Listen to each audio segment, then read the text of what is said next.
भले ही केंद्र व राज्य सरकार सूबे में 100% मूलभूत सुविधाएं देने का दावा कर रही हो, लेकिन ये तस्वीरें कुछ और ही बयां कर रही हैं। और यह तस्वीर है उत्तराखंड की ग्रीष्मकालीन राजधानी गैरसैंण ब्लॉक के दूरस्थ गांव लखन की, जहां आज तक पैदल चलने तक का रास्ता नहीं बन पाया है। मोटर मार्ग तो यहाँ के ग्रामीणों के लिए आज के आधुनिक 5G सुपर स्पीड इंटरनेट के जमाने में भी सपने सरीखा है। ऐसा नहीं कि यहाँ के ग्रामीणों ने कभी अपनी मूलभूत सुविधाओं के लिए आवाज न उठाई हो। सामाजिक कार्यकर्ता अनंत प्रकाश जोशी का कहना है कि वह अपने गांव के लिए शासन प्रशासन से लगातार बीते कई वर्षों से सड़क, बिजली, पानी, पैदल रास्ता, स्वास्थ्य की मांग कर रहे हैं, लेकिन आज तक उनकी कोई सुनवाई नहीं हो पाई है।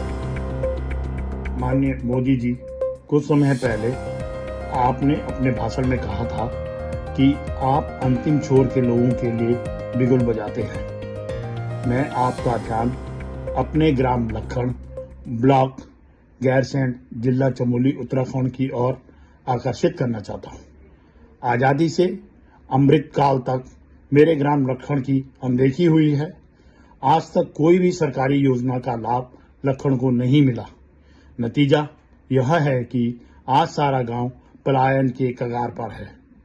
पलायन को रोकने के लिए मैंने कोशिश की और PWD से सड़क के लिए संपर्क किया, तो उन्होंने यह कहकर टाल दिया कि आज तक किसी भी जनप्रतिनिधि ने प्रस्तावित नहीं किया है।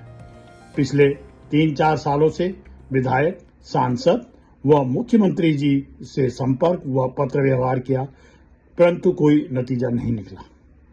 UPCL ने गांव में बिजली पहुंचाने के लिए 80 लाख की डिमांड की। मैं आपका ध्यान आपके 28 अप्रैल 2018 को की गई घोषणा कि भारत के हरेक गांव में बिजली पहुंचा दी गई है कि और भी दिलाना चाहता हूं। जब कहीं से कोई रास्ता नहीं निकला तो चंद्रदत्त जोशी विनायक धार पर 5 फरवरी से अनशन पर बैठा है, परंतु प्रशासन इस पर भी अनदेखी कर रहा है।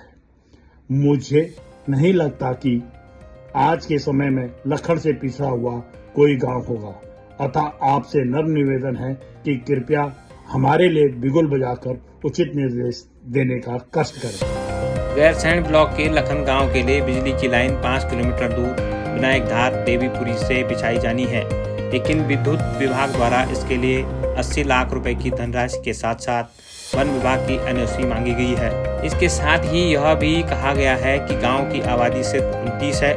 सड़क निर्माण की मांग पर PWD द्वारा कहा जाता है कि इस गांव के लिए किसी भी जनप्रतिनिधि द्वारा सड़क का प्रस्ताव उन्हें नहीं दिया गया है। ग्रामीणों ने अभी तक की सरकारों पर अनदेखी का आरोप लगाया है। उनका कहना है कि आज़ादी के बाद अभी तक लखन गांव को मूलभूत सुविधाओं से वंचित रखा गया है। ग्रामीणों ने केंद्र व राज्य सरकार पर आरोप लगाया है कि उनका नारा सबका साथ सबका विकास सही नहीं है, क्योंकि उनका गांव लखन वर्तमान समय में भी मूलभूत सुविधाओं के अभाव में पाषाण युग में जीने को मजबूर है। मूलभूत सुविधाओं के अभाव में लखन गांव का पूर्ण रूप से पलायन हो चुका है। सामाजिक कार्यकर्ता अनंत प्रकाश जोशी का कहना है कि हम अपने पैतृक गाँव में रिवर्स पलायन के लिए आतुर हैं, लेकिन यहाँ मूलभूत सुविधाएं न होने के कारण यहाँ रहना संभव नहीं है। वहीं लखन गांव को सड़क व बिजली पहुंचाने की मांग को लेकर ग्रामीण चंद्रदत्त जोशी विनायक धार देवपुरी में बीते 5 फरवरी से अनशन पर बैठे हैं, लेकिन अनशनकारी चंद्रदत्त जोशी की सुध शासन प्रशासन द्वारा अभी तक नहीं ली गई है, जिससे कि ग्रामीणों में भारी आक्रोश पैदा हो गया है। गौरतलब है कि राज्य स्थापना के बाद मूलभूत सुविधाओं के अभाव में उत्तराखंड के लगभग सभी पर्वतीय जनपदों से लाखों लोगों का पलायन हो चुका है। उत्तराखंड में अभी भी कई ऐसे गांव हैं जहां तक सड़क, स्वास्थ्य आदि सुविधाओं के लिए ग्रामीणों को मीलों दूर पैदल चलना पड़ता है। सरकारी आंकड़े व विकास के दावे भले ही कागजों में शानदार दर्शाए जा रहे हो, लेकिन ग्रीष्मकालीन राजधानी गैरसैंण के दूरस्थ लखन गांव की हालत साफ बयां कर रही है कि शासन प्रशासन को जमीनी हकीकत को समझने की जरूरत है, ताकि कागजी विकास के दावों को हकीकत में बदला जा सके और उत्तराखंड के पर्वतीय जनपदों से पलायन को रोककर सामरिक खतरे को कम किया जा सके। भानु प्रकाश नेगी, हिमंत प्रदेश न्यूज, कर्णप्रयाग, चमोली।